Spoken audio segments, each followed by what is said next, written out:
let's talk about Mr. Tenderism, okay?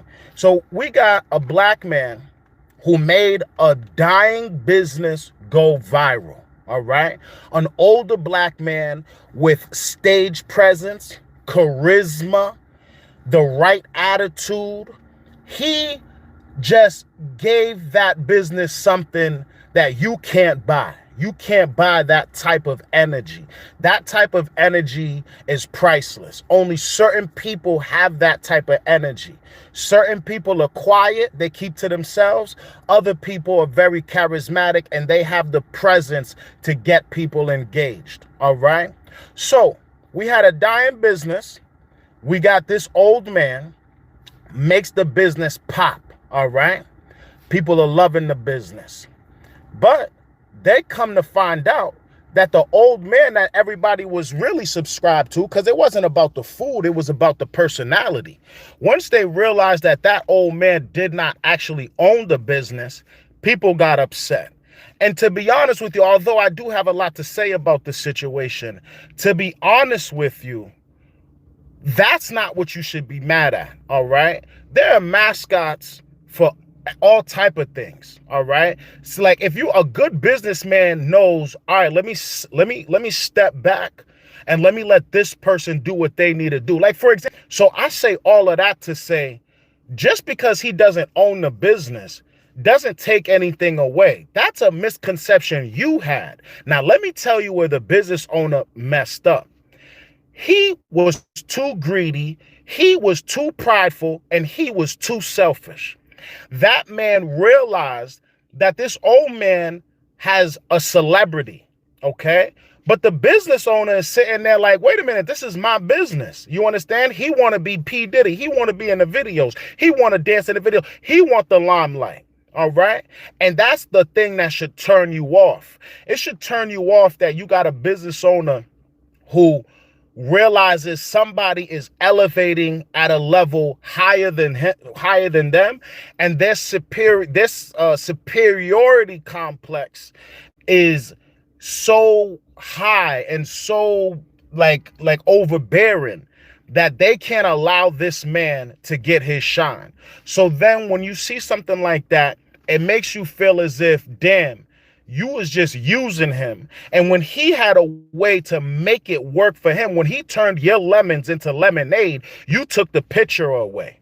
When he turned your lemons, your sour lemons into lemonade and started selling it for buku money, you took the lemon, you took the pitcher, you took the water, you took the sugar away just because you was jealous of that man's status. And that's where you go wrong.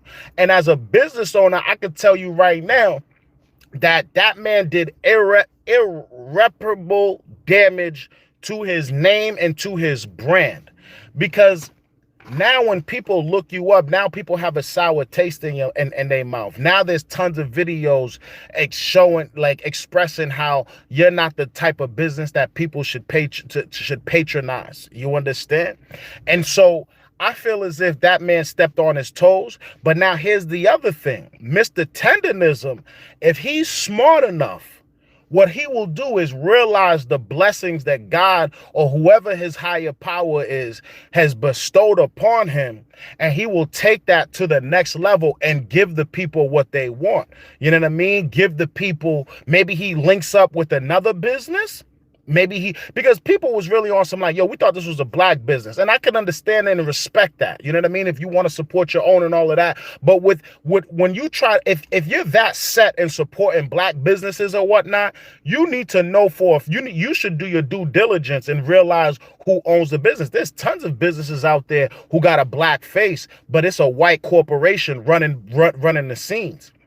You know what I mean? Don't be duped. If your motivation is there to support your people, the responsibility to find out who these people are on you. It's not the responsibility of the store owner. It's not the responsibility of them to tell you who owns the business. It's your responsibility if you feel that passionate about supporting black business. Okay, if once you find out he's not the business owner, it's just like, it almost feels like, okay, well, nobody told you he was. You know what I mean? Nobody told you he was.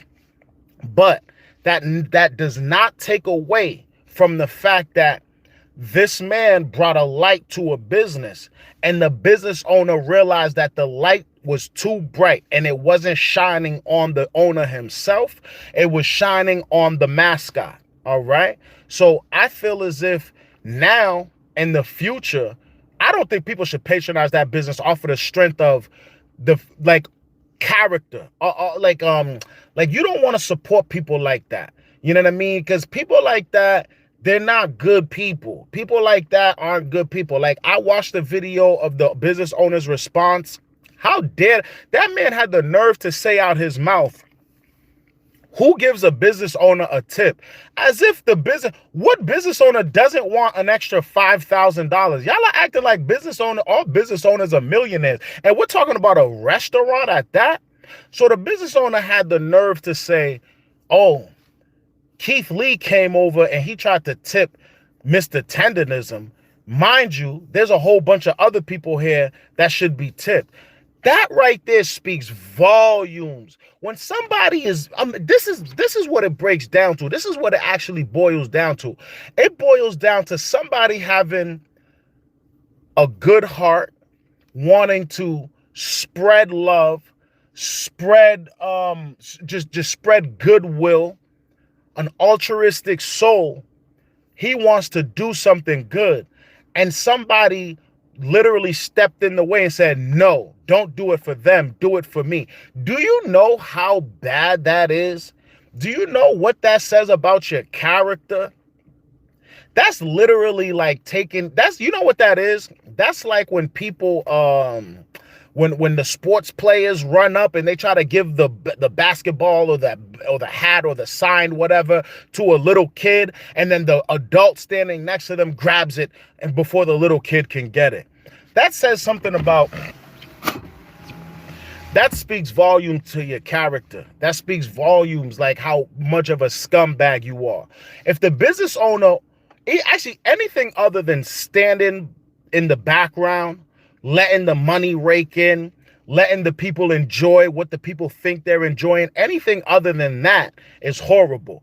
But to take it a step further and actually try to chastise and come at Keith Lee for doing something that was in his heart, something good, to come at that man as if he was doing something wrong, that's a character flaw I pray to God nobody watching this video gets. That's a character flaw that's that jealousy. And that's me. I never understood jealousy. I never had a jealous bone in my body. Every single time I see somebody doing good, better than me, I always think to myself, how did they do it? How can I get it? Congrats for them. I never think to myself, they shouldn't have that, I should have it.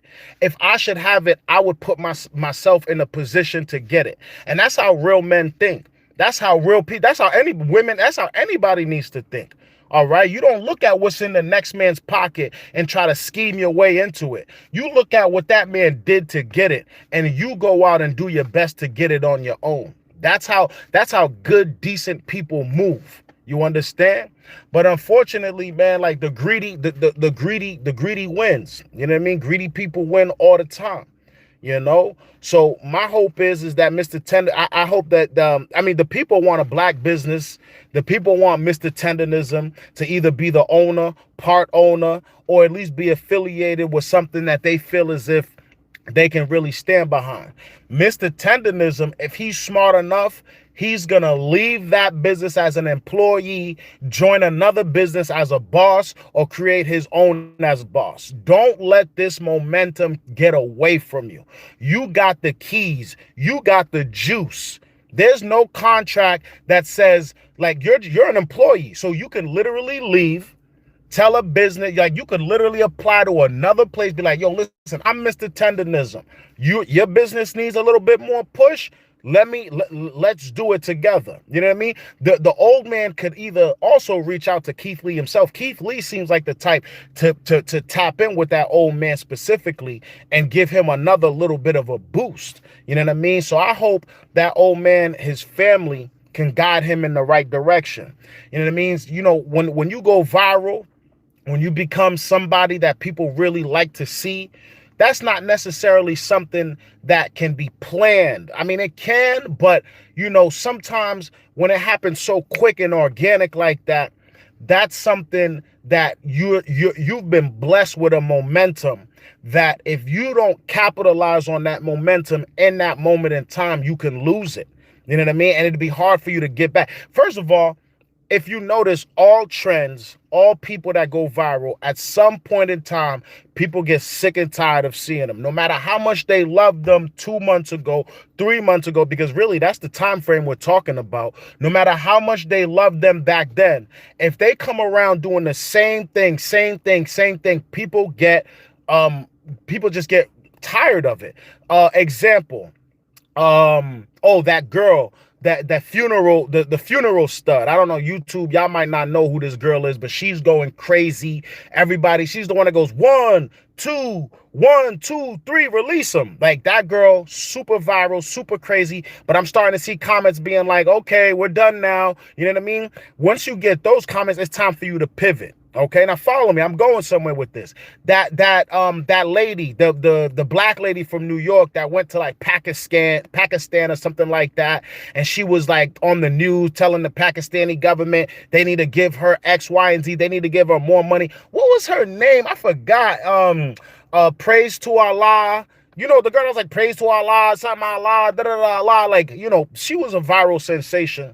She went crazy, and but she lost her momentum as well. The way you capitalize off of your fame is to pivot. Like, people don't want to see the same thing over and over and over and over again.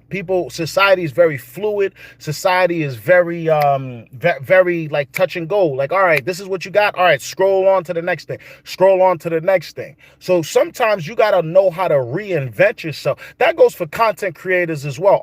Even for those people who are offering like a specific niche, a specific, kind of like for instance, like maybe you're not a good live streamer. Maybe you just do videos on demand. Like, look at 1090. Actually, this is perfect. 1090 Jake, Chop Lord Ross. You see they switch up their videos, right? There's a reason for that.